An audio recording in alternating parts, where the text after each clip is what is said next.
Okay, we only have today for Parshas Nasso because we missed because of Yontif. Parshas Nasso happens to be the longest parsha in the Torah. It's 176 psukim. Okay, take a look before anything at Perek Hey Pasuk Yud. It's on page 752. Okay. So here the Torah is talking about a person. The pasuk says that it starts with the sotah. The sotah is the woman who has strayed. It's on page 752, bottom of the page. Vayidaber Hashem al Moshe lemor. Daber el bnei Yisrael v'marta aleim. Ish kisiste ishto. When his wife strays, umala bo ma'al, and she is unfaithful to him. Now, the Torah is going to go on to describe, I'm not going to read all the psukim, the Torah is going to go on to describe a specific situation over here. And what happens over here is that a man has specifically, 754 now, a man has specifically warned his wife not to be alone with another man.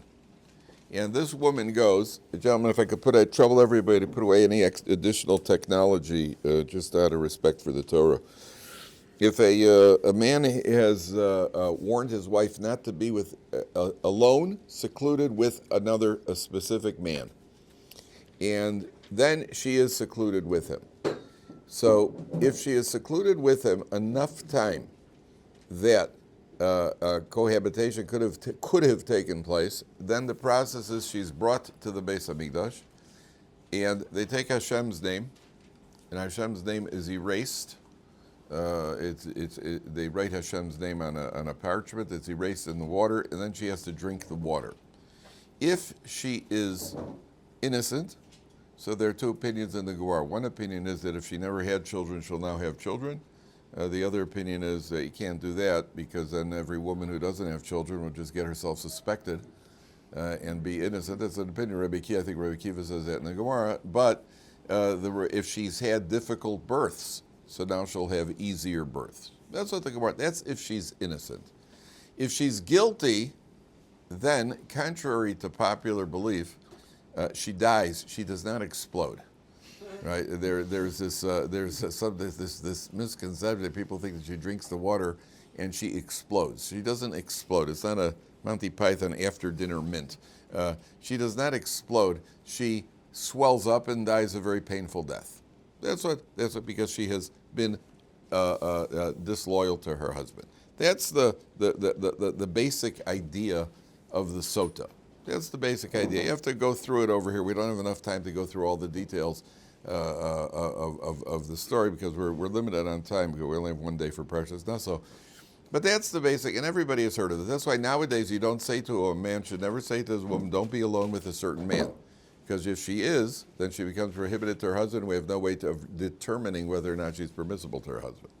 Now, what is interesting about this is that it's the only halachic process. You know, when you go to a posek nowadays, let's say you have a go posek, you have a milchik spoon fell into a fleishik pot, or a piece of gravy, fleishik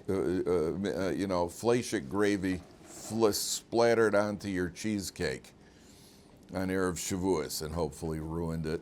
And what do you call it? By the way, I mentioned to the other guys on Erev Shavuos, so this was good. Erev Shavuos, I get a knock at the door, and a certain lady who would rather not, I don't mention her publicly, but I will thank her publicly because she watches the shiur and she heard me say that I don't like cheesecake. I do like ice cream. So her husband knocked on my door on Erev Shavuos. He lives in my neighborhood and delivered a box of caramel ice cream for her, which was very nice of them. I appreciate it very much, and I didn't share. And now I would like to say that I'm not happy with my car. And I do like Mercedes, right? The green ones. You can knock at my door. Don't worry, at any hour. So what do you call it? You can't warn a person nowadays because we don't have the process. So if a man warns, so I started saying, if you have a milchik spoon falls into a fleishik pot, and you go to a posek, now what does the posek do? Does the posek go, 1 second, let me think, I'm feeling it. Yes, it's okay, it's kosher. Right? No, the posek has to know the books. Either he opens up the books and he looks up the halacha, or he already knows the halacha. But there's no such thing as any sort of divine intervention. Here is the only time. Halacha is not the prophet. When you look in the Nevuah, in the Navi, in the prophets, you'll never find halacha given prophetically. Halacha, prophecy is about few. It could be destructions and it could be redemptions and salvations. That's done prophetically. Halacha is in the books. What's the halacha? Kosher, treif, mutter, aser. The posek has to say based on the halacha. There's none like, I think I'm having one of those days. There's no such thing. It's the only halachic process that we find where there's supernatural intervention here.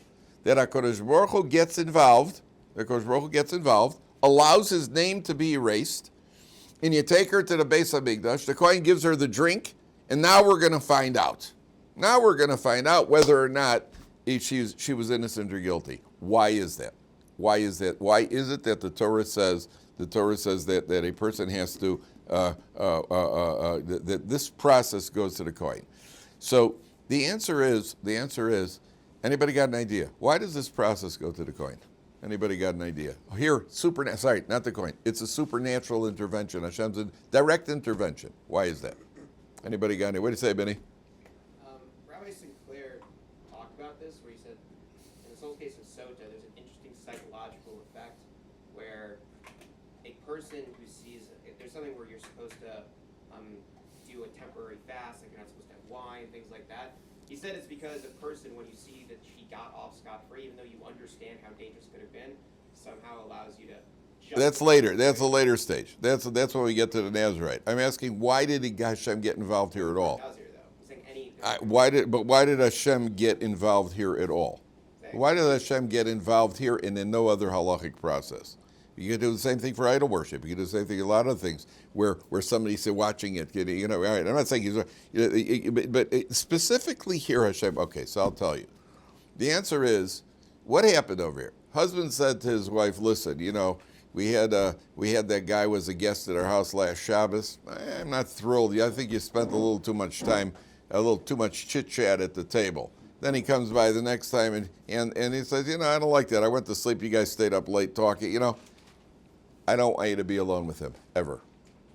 And then we have witnesses that she was alone behind a locked door with this guy for 20 minutes. Now you come to the Kohen. You bring her to the Kohen. Now what would happen? The Kohen's going to listen and say, well, was there a Monopoly board in the room? They were probably playing Monopoly. She's okay. Nothing happened. And the Kohen paskins for you. The husband will never be able to live with his wife and have the peace of mind. He'll always be asking himself, did she or didn't she? In other words, you go to a Kohen when it's Saras, the Kohen takes a look and he says, it is Saras or it's not Saras.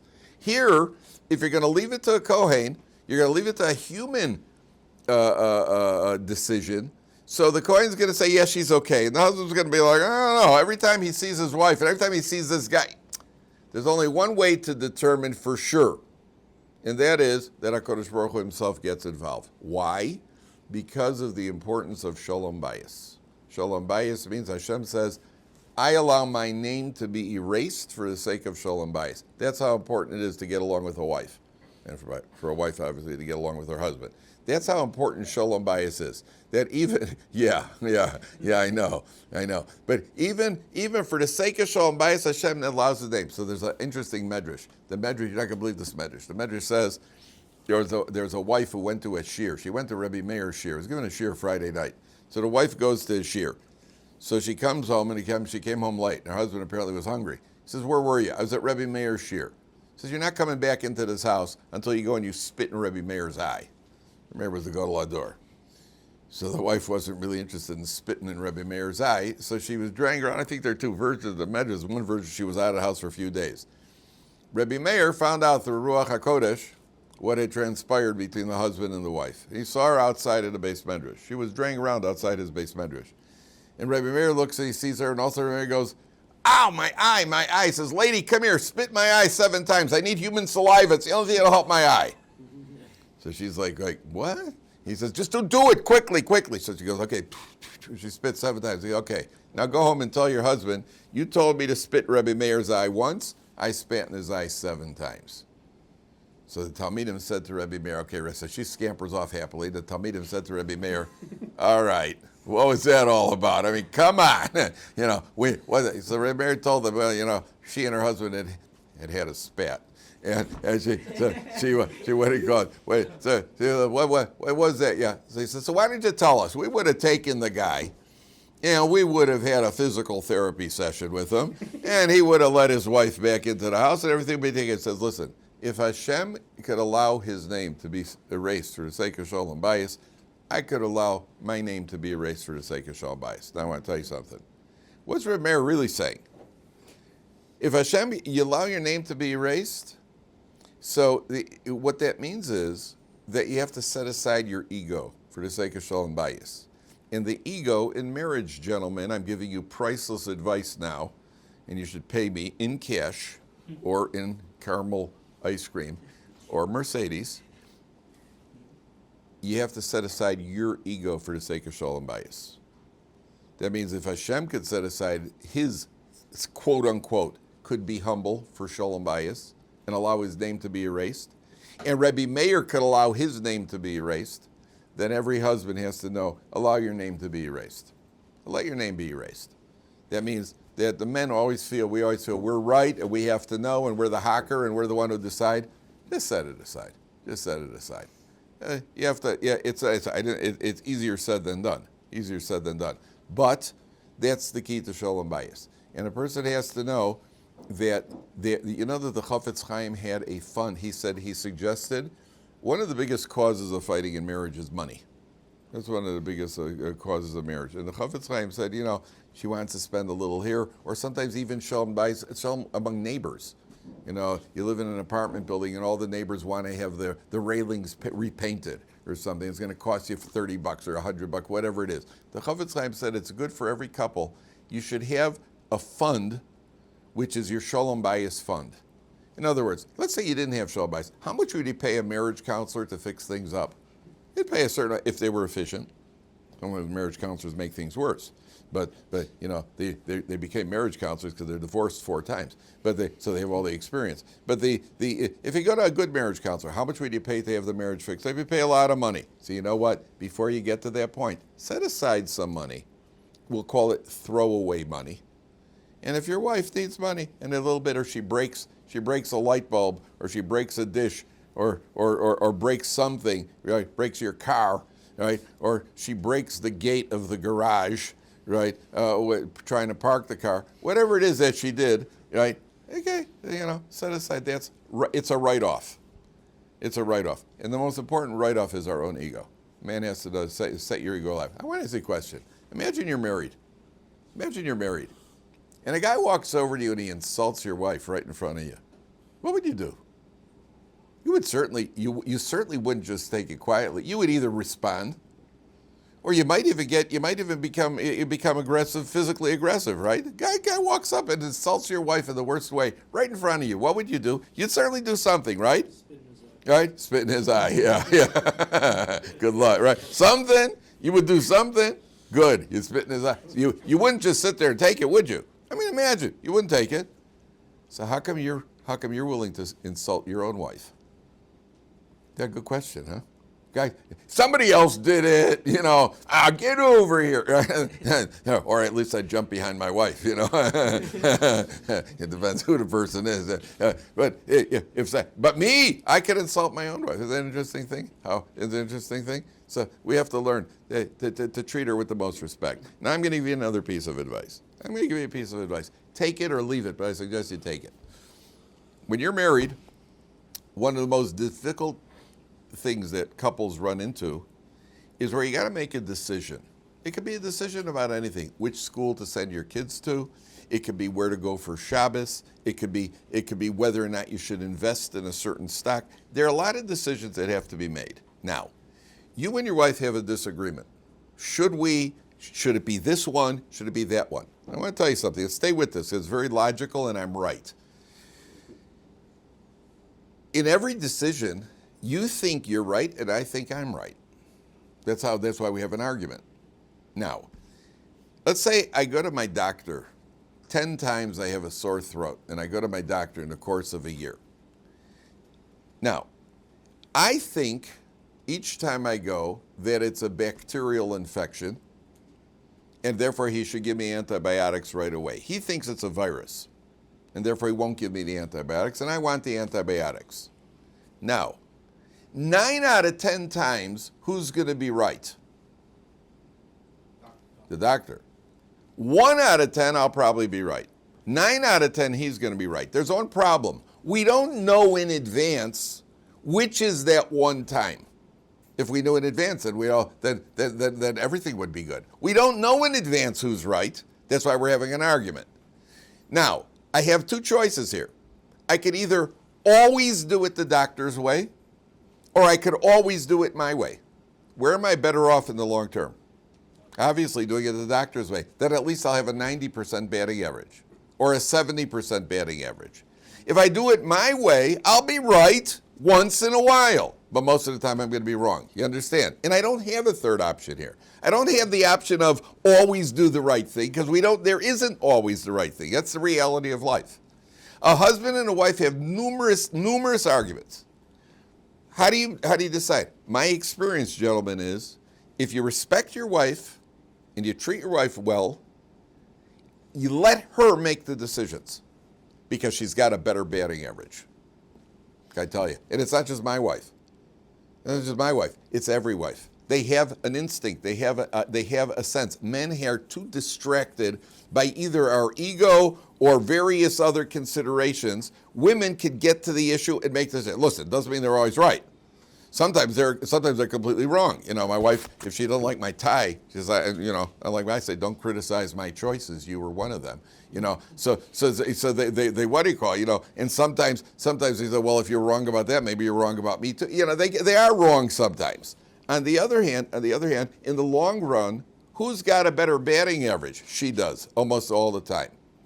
And if a husband would let her make now, what about there are times where the wife will decide, I want you to make the decision. Okay, then you have to make the decision. But let her decide that you should make the decision. You understand what I'm saying? It's a very difficult thing. It's a very difficult thing because you always think you're right. I'm talking about in a good marriage where we agree right now, we agree that we disagree, but we have to do something. Now we have to if you could talk about it and come to a joint decision, that's something else. I'm talking about where you still ended up peacefully on, this might be a contradiction in terms, peacefully on opposite sides of that. Now what? Well, then somebody's got to make the decision. I suggest very strongly, gentlemen, that you allow her to make the decision. If you don't like my decision, ask my wife. She'll make that decision for you. Yeah? I've heard of some hashkafas of which, like, you should decide ahead of time which area of expertise you get the final say on, let's say. Like a woman, let's say the house is her final expertise, but let's say on the car. I know something's wrong with the car, you should let me make that decision. That's right. Then she has to decide if you should make the decision. Right. You work out in advance. Even that decision. And he's asking, that's a good point. I'll decide, you decide everything that has to do with the home. I'll decide everything that has to do with mechanic, with automotives, right? But even that she has to be willing to let you make that decision, okay? By the way, rabbis of communities in the United States have always run into this issue with the board of directors. Back certainly in the early before when you'd get Orthodox rabbis taking over conservative synagogues and trying to pick them up. And the board of directors, when they heard the rabbis say, okay, Rabbi, you make all the issues having to do with halacha, all the issues having to do with, we're with the shul, and we'll make all the ritual, you make the halacha decision, we'll make the ritual decisions. So I know of one rabbi who said, yes, but I'll be the one to decide which category the various questions come up in, because that's always the argument, is this ritual or is this halacha? You know, that sort of thing. And there was one rabbi who said to me, yeah, I agree with that, but I'll be the one to decide which category the basic question comes up into. That's it. Okay? That's what happens with this woman. If this woman is sinned, so then she dies. If she hasn't sinned, then she's either going to get, she'll either have easier birth or she'll have children because, why is she rewarded? Because she was falsely accused. On the other hand, she was falsely accused of the absolute crime. She wasn't falsely accused of misbehavior in general. Listen, the husband says to his wife, first of all, why is he suspecting her at all? That means she's already crossed the line if he's even suspecting her. Then he says, don't be secluded with that guy. And she secluded herself. So she's committed, she's already done something wrong. Then it turns out she's innocent of the ultimate crime. Fine, but you're not a Beis Yaakov girl. And therefore she deserves the public shame and embarrassment of standing there in the Beis Hamikdash in front of all the other women and having to drink this water. I mean, this is not something to be proud of. On the other hand, she doesn't die because at the end of the day, she doesn't deserve to die. The question becomes, here to go. So if she is innocent, then she gets either child or easy childbirth or whatever, but why is she getting rewarded for being innocent? Because she was put to shame. Because she was put to shame, she gets a compensation. But that's a punishment. But why You're right, but on the other hand, she was put to shame. That's what the Parsha say. To somehow compensate for shame, it's your fault you were put to shame. On the other hand, you get compensated. So then if the shame is compensated with a reward, then she still needs to be punished for the yichud. If she is punished, she's punished with the embarrassment. But even after the embarrassment, there could be a compensation. You could do that with a child also. A child does something wrong, and he gets a good spanking or gets a good punishment. Then afterwards, you could give him a treat. Just to let I'm sorry I had to do that. This is going to hurt me more than hurt you, type of thing. And even though it doesn't. But at the end of the day, that's what the Parsha say. She gets that compensation. Okay, now the question is, how did she get there? How did she even get to this point? Who are we talking about over here? We're talking about a tznius Beis Yaakov girl who knows every Ramban and Chumash. And what do you call it? And she speaks Yiddish and Aramaic, and what do you call it? She davens Shmoneh Esrei. You even see her davening on the bus. She's a frum lady over here, lights candles. She wears a tichel down to here. What happened over here? The answer is that she pushed the envelope just a little bit. Bacher came over for a visit on Friday night. There's a little bit of chit chat at the table. And she found him really interesting, considering that her husband's Dvar Torah is usually really, really boring. And she, and she started talking to him and talking to him a little bit too much and a little bit, and it moved on. A person doesn't gate up. The Gemara says a person doesn't all of a sudden one day decide, okay, I'm worshiping idols. This morning, a frum guy gets up in the morning and says, you know what, I think I'm going to go become a Buddhist. Right? It doesn't happen. What happens? One day he starts a little bit of this, and one day maybe I'll get to you in a second. One day he's not so makbid on this hechsher, and one day the Gemara says it moves slightly. The shift, it shifts, and then a person could find himself doing. And by the way, most of us have found ourselves in life, if not every one of us, that at some point you said to yourself in your life, I would never do such a thing, I would never snort such a thing, I would never drink such a thing, I would never involve myself in such a thing, and one day we found ourselves doing it. So what changed? Right? I promised myself I would never do that, I would never be involved in that, I would never get in, and yet, what happened? At the moment that we made the promise, we were looking at rationally, and we said it's no good, so why are we doing it? That means something shifted. There was a change, there was a shift. Okay, yeah, quickly. Darren, go ahead. Is there a punishment on the end of the man for being? Yes, if the man is guilty, he dies too. Good question. The man is, and one of the reasons that the man dies, the Mefarshim say he dies also. I mean, listen, he's no Boy Scout, but one of the reasons he dies is that people shouldn't say, do you know why she died from the water? She died of fear.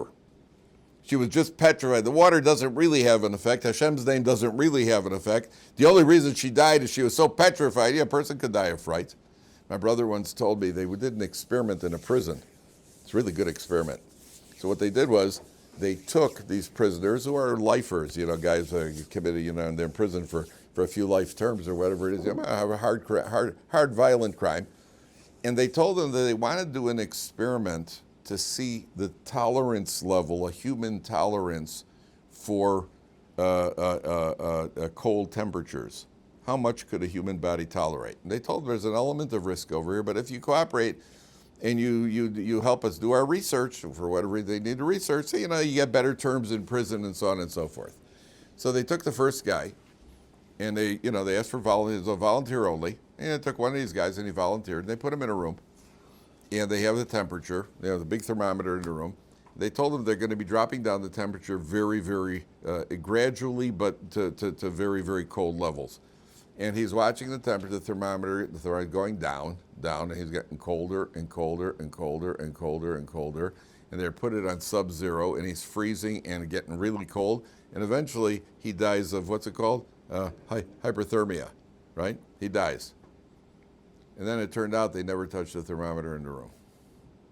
It was only the thermometer that he was looking at that went down. They never touched the actual temperature in the room. So the guy actually froze himself to death. So a person could, out of fear, actually, it has an effect on the body. They have this guy, this Dr. Entebbe here in Israel, says all back pain, all of this, all pain is coming from the mind. They wrote even a book about how to cure back pain. It's all about, it's all psychological. Okay. Some of it is. I mean, if a guy bends down and tries to pick up 300-pound weight, and all of a sudden something pops and snaps in his back, I don't think that's psychological. So I don't know exactly how that's called psychological. Some days there is. We get tension headaches. You can get stress headaches, tension headaches. We know that the body reacts to our emotions. For sure, the body reacts to emotions, but not what he called. Okay, now let's go on. So this is what Binny was getting at. The next section after this woman. The very next section is on page 758. And we have a famous idea here called a nazir. It's on the 6th line on page 758. Vaydaber Hashem el Moshe Leibor. Daber el b'nei Yisrael v'marta aleim. 758. Isha ki yafli lindor neder nazir lahazir laHashem. Person makes a vow to become a nazir. Now you'll notice that the word nazir, the Hebrew word nazir, means a crown. The Hebrew word for a crown, one of the words for crown, is a nazir. It also means to move away. Nazoru achor, you move back. Which means that the crowning achievement for any human being is displaying self-control and moving away from temptation. That's the crowning achievement. The crowning achievement from a Jew is not deprivation, and it's not a complete doing without. The crowning achievement is self-control. A nazir is somebody who makes a pledge, and he can make a pledge for as long as he wants. Interestingly enough, what did we learn in the Gemara about a loan? How long is a stam halva'ah? 1 year. What? No. 30 days. 30 days. We learn 1 year is what we learn it from. The 30 days is called a year. Stam halva'ah shloshim yom. 30 days. If a person makes a pledge of a nazir, how long is he a nazir for? Unless he specifies otherwise, guess what? Say it, guys. Come on, make my day. 30 days. Okay, there you go. If he says I'm a nazir for 20 years, he'll be a nazir for 20 years. But if he just says I'm a nazir, it's 30 days. Now, what happens during that 30-day period? He's not allowed to groom himself, not allowed to cut his hair, not allowed to groom himself. He's not allowed to drink wine or any wine products. And he's not allowed to come into contact with dead bodies. He's not allowed to become tameh. If he's a nazir for longer, so the restrictions apply for longer. So the Torah goes through what the nazir. Now, at the end of this period, now watch this is an extremely important point. At the end of this period, take a look on, on 762. 760, where is it? 1 second. It's on Yud Aleph, 760. So the Nazir brings, at the end of his period, he brings korbanos. And one of the korbanos that he brings is called a chatos. Where is it? 1 second. No, that's not the right place. Yeah. Then he brings, yeah. So one of the korbanos, take a look at Pasuk Yud. V'osa kohen echad lechatos v'echad le'olah. No, that's not the one I want. One second. Where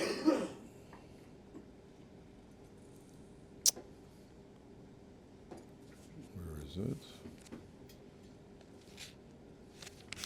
Sorry, just one second. I can't find it.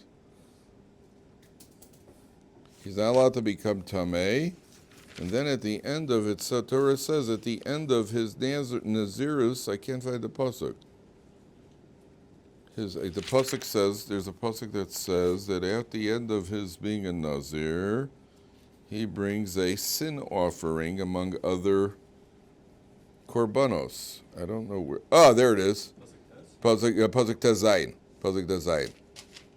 V'ikriva kohen lifnei Hashem v'osas chatoso v'esa oloso. On page 760, there it is. He brings a sin offering. That's at the end. He shaves his head. He finally takes a haircut, and then he's allowed to drink wine. On page 762, on page 762, the Torah then says, "Ve'achar," third line, he brings all his offerings. Ve'achar yishteh ha-nazir yain. Then he could resume drinking wine. Okay. So there are two questions here. Question number one. So you abstained for 30 days. I mean, so what? So I abstained for 30 days. What's the big deal? What did you gain from abstaining 30 days? What did you gain? So you abstained for 30 days. We do this, by the way. When do we do this during the course of the year? Not being a nazir. What do we do in the course of the year? During the Aseret Yemei Tshuva, the 10 days of Tshuva, between Rosh Hashanah and Yom Kippur. So there are certain chumras that you should adopt, even if you don't do it the rest of the year. You should be machmir during those 10 days. Yeah, we're a little more conscientious of how we make brachas and not speaking Lashon Hara. I mean, okay, so it's 10 days, okay. Then we're back to our normal behavior. What did we gain? The answer is, you gain. Every little step is progress, even if it was 30 days. So you just pushed yourself up that much. Now you have a new goal to shoot for. I realize that under certain circumstances, I could actually activate higher levels of self-control. And now that I know that and I've done it, so then later in life I realize, you know what, I could probably do that. I've done it before. Once you did it once, I could do it again. And so it just shows you that with the right circumstances, you could actually get there. And so 30 days of abstention, it shows you that you're capable of abstention. I don't say you should always abstain. And it could be that it's too extreme in many cases. Abstention may not be healthy. But 30 days isn't bad. Don't people do something called a juice fast? Don't people do juice fast? What? What? Juice cleanse? Oh, sorry. A juice cleanse, right? You do a juice. You drink juice for 2 weeks or something, right? And it cleanses out. I'm not planning on doing that for a lifetime. I'm not planning on doing it at all. But I'm not planning on doing it for a lifetime. On the other hand, it cleanses out, and it's like a reset. It's like a reset. Then he goes through a reset over here. Okay. Number one. Then the Torah says, and by the way, it's a crowning achievement. It's a crowning achievement. It shows me what I could achieve. On the one hand, wonderful, terrific. Should a person become a nazir? Not recommended. By the way, nowadays don't become a nazir because we don't have any way of getting out of it. Because we don't have korbanos. You have to be korbanos. If a person says, I am a nazir, then he's a nazir, then he's in trouble. So don't become a nazir. You could try to abstain. Sometimes it happens that a person says, you know what, I'm going to lay off of the cheesecake for a while now. I had like an entire lifetime. But I'm going to lay off the cheesecake now. I had too much on Russia. I don't know how you guys did. Those who I notice with cheesecake, those who like it, lose all proportion of self-control that I've noticed. Whereas those of us who only eat ice cream, we maintain control. Complete control on that fourth helping of ice cream. I was absolutely in control. So the what do you call it? A little bit. Sometimes it's worth taking a step back. One second. You don't want to miss this. You can make a lot of money. Just kidding. Yeah. All of a sudden, really? So the Ramban asks the following question: why does he bring a sin offering? among his korbanos, he brings a sin offering. So the Ramban says, you know why? You know why he brings a sin offering? Probably regretted his choice. A, you bring a sin offering for putting yourself in a situation of deprivation. We weren't put in this world to deprive ourselves. What are you depriving yourself for? Even more than that, why did you put yourself in a situation where you feel now you need to deprive yourself? Sometimes I do need to deprive myself. You know, I've overdone it. I've overdone it on the lemon meringue pie. You know, okay, now I need to deprive myself. Why did you lose control to begin with to put yourself in a situation where you now need to deprive yourself? A, and B, who told you to go deprive yourself? Who told you have to deprive yourself ever? We don't deprive ourselves. We control ourselves. Number one. But then the Ramban says it goes the other extreme. That's one opinion. The Ramban says you were a nazir for whatever period of time. You tasted and experienced what it's like to live at an elevated level. And then you rejoined and you started drinking wine again? After tasting how good it feels? And you bring a sin offering. You know what it's like. So the famous question they ask on the Ramban, I understand, this guy did it for 30 days, and now he has to bring a chatas, he's going to get punished. Yeah, or he has to bring a sin offering. He's guilty of something. You didn't do it at all. I did it for 30 days. Like, okay, bring a sin offering. What about you? You didn't do it at all. So why am I? You're better than me because you didn't do it at all. The answer is, but you understand what it's like. No, you're not even on my level. But I did it, and now I've experienced what it's like to live at that elevated state, and now I'm willing to get back into the physical world. That's what Rabban says for that after bringing a sin offering. So I heard a guy decides he wants to steal a horse. So he creeps into a guy's barn. The guy's got 2 horses there. So he steals one of the horse. Takes the horse, he walks the horse home. He goes back to the barn to steal the second horse. But this time he's made a little too much noise. And the owner hears, and the owner comes into the barn. And he sees there's this guy standing next to his horse. He says, excuse me, what are you doing here? And where's my horse? Where's my other horse? The guy looks at him and says, listen, I know you're going to find this hard to believe, but in a previous life, you actually used to work for me. I was a very cruel boss. I didn't treat you well. So my punishment was that I have to be reincarnated as a horse and work for you. But there's a limit to my reincarnation. There's a limited time. And I was your horse, and the time just is up, and now the time is up, and I was turned back into a human being. That's why I'm standing here next to your horse. The guy's looking at me, You mean you were my horse? You were Ed? Yeah, that was me. Yeah, that was me. Right, and here I am now. He said, what's your real name? My name is Chaim. No kidding. Well, I guess how come you have clothing on? My horse didn't have clothing. No, when you come back as a human, you need to flip into clothing also. He says, well, I guess you're probably pretty hungry after all that hay. He says, yeah, I am actually. So the guy goes into the house, makes him a care package, brings him some clothing. He says, listen, it was nice to meet you. It was nice to have you work for me. And about tzlacha, just, you know what, just be good and don't let this happen again, okay? He goes, yeah, I'm going to be good from now on. But again, the guy scampers out happily. Okay. About 3 days later, the owner of the horses, he's walking in the marketplace. Now, since he sees his stolen horse out there wandering around the marketplace, so he walks up to the horse and he whispers in his ear, he goes, what, you messed up so quickly again? So he said, well, what's the point? He says, the answer is, if you know what it's like to be a human being, why you turn yourself into a horse again? Don't allow yourself to become a horse. So the Ramban, the Meforshim say, the Ramban says, okay, none of us are nazirs, but this applies to every one of us, gentlemen. A person has learned, you see what it's like to live a Torah life, at every level of a Torah life. Whether you were in it and you left it and you came back to it, whether it was new to us, whether it's something we've engaged in now.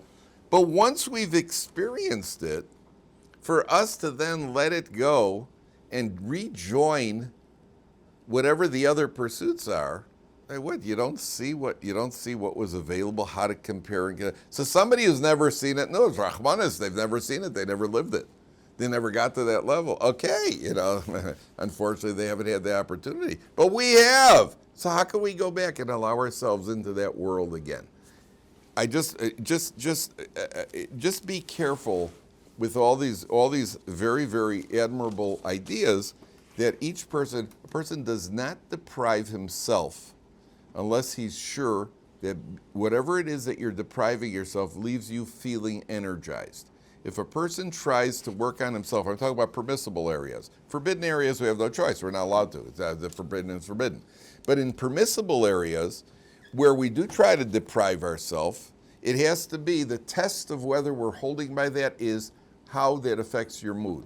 If I try becoming disciplined, and as a result I'm in a good mood, and I'm upbeat, and I'm nice to people, and I'm energized in then maybe it's a good thing for me to do. If I deprive myself and it just frustrates me, then I'm not holding by that at all, and I shouldn't be doing that. Okay, TBC.